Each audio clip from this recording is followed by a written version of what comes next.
G'day everyone, welcome back to Pete's Investing. Today is March 22, 2023. This is the US dollar basket update. Since our last update here on a vertical line, the price has still dropped, further declines, and I've drawn a Fibonacci retracement from that high to that low. So it only made it as high as almost the 38% level, and it's now dropping down past that. And in this smaller time frame on the 4-hour chart, I've also got this Fibonacci retracement.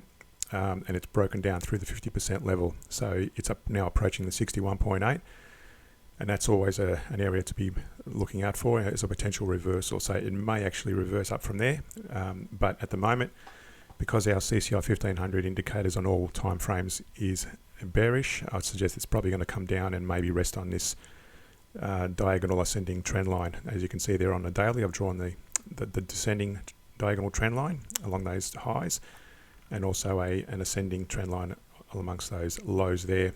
So it may well consolidate in that range in the coming days.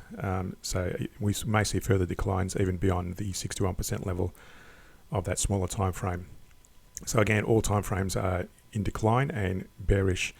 So avoid long positions at this point until we see more substantial breaks to the upside, especially on the hourly and 4-hourly, and eventually on the daily as well. The daily is running flat almost on the moving average on the CCI, but again, it may only need a small uptick and break to the upside before it actually breaks above, and that moving average starts turning more positive. And for that to happen, we would need to say break above this descending trend line for it to become more bullish. So at the moment, primarily short positions to see any gains, I suppose, if you're trading at the short positions on the US dollar, or if you're just following it in terms of where it's going compared to the metals and other markets. To understand how to properly trade using the average down approach, reference the links in the description below. Subscribe and like the channel. If you really like the channel, support us on Patreon in the links below, and we'll see you in the next video.